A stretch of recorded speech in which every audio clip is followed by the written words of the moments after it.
السلام علیکم ورحمۃ اللہ وبرکاتہ۔ دوستو، آج موضوع ہے ادب رسالت قرآن کی روح سے۔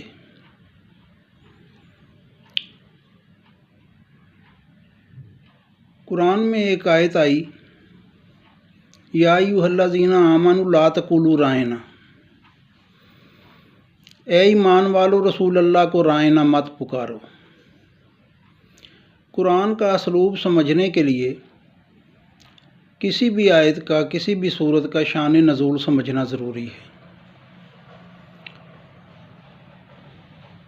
ایمان والوں کو روک دیا گیا کہ رسول اللہ کو رائنا مت پکارو۔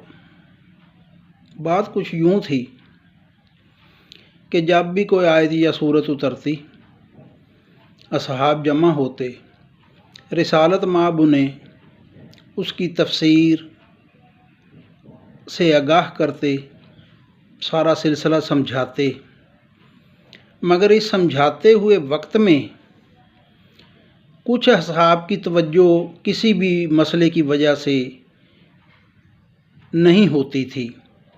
جب وہ تفصیل ختم ہو جاتی تو انہیں پھر پریشانی ہوتی کہ ہم تو رہ گئے سمجھنے سے۔ وہ عرض کرتے تھے، رائنا یا رسول اللہ، یا رسول اللہ مہربانی فرما دیجیے، رعایت فرما دیجیے، ذرا دوبارہ سمجھا دیجیے۔ اب رائنا جو لفظ ہے عربی میں تو آ گیا اس معنی میں، دوبارہ شفقت فرما دیجیے، رعایت فرما دیجیے، دوبارہ سمجھا دیجیے، مگر یہی لفظ یہودیوں کی زبان عبرانی میں اس کا معنی تھا ٹھٹھا اور مذاق۔ جب اصحاب کو یہودیوں نے یہ کہتے ہوئے سنا تو انہوں نے بھی کہنا شروع کر دیا، رائنا یا رسول اللہ۔ اب اصحاب کی نیت اور تھی، یہودیوں کی نیت اور تھی، اور پروردگار کو یہ بات بھی پسند نہیں آئی کہ ایک ایسا لفظ جس کا کسی دوسری زبان میں ترجمہ توہین پہ مبنی ہو، معنی توہین پہ مبنی ہو، اس کو اگر استعمال کریں تو مجھے یہ بھی قبول نہیں کہ رسالت مآب کے لیے کوئی شخص ایسا لفظ استعمال کرے۔ اس لیے مسلمانوں کو روک دیا گیا کہ یا ایھا الذین آمنوا لا تقولوا رائنا۔ ذرا اندازہ کیجئے کہ رسالت مآب کے ادب کے لیے پروردگار کس حد تک جا سکتے ہیں۔ پھر آپ سورہ حجرات پہ جائیں، رسالت مآب جب کلام فرماتے تھے تو ایک صحابی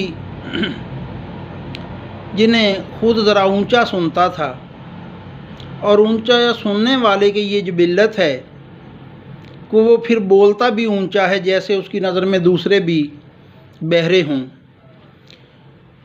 اس وجہ سے ان کی آواز رسالت مآب کی آواز سے ذرا بلند ہو جاتی تھی۔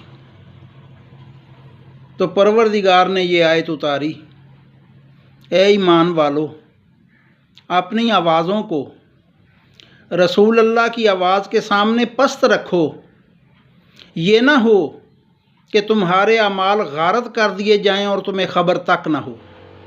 اندازہ کیجئے دوستو، اس وقت ایمان والے کون تھے؟ وہی نفوس قدسیہ رضی اللہ تعالیٰ عنہ۔ ان جیسی جلیل القدر ہستیوں کے لیے اگر یہ تنبیہ ہے ادب رسالت کی وجہ سے، تو بتائیے ہم کس گنتی میں آتے ہیں۔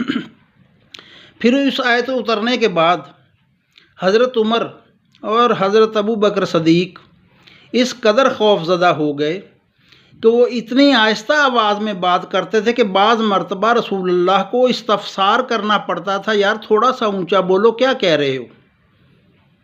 اور ان کی یہ ادا بھی قرآن کو، پروردگار کو پسند آ گئی۔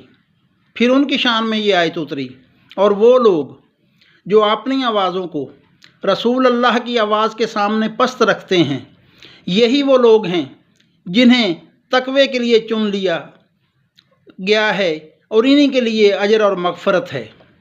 اندازہ کیجئے، یہ ہے وہ اسلوب رسالت مآب صلی اللہ علیہ وسلم کے ادب کا جو قرآن ہمیں دے رہا ہے۔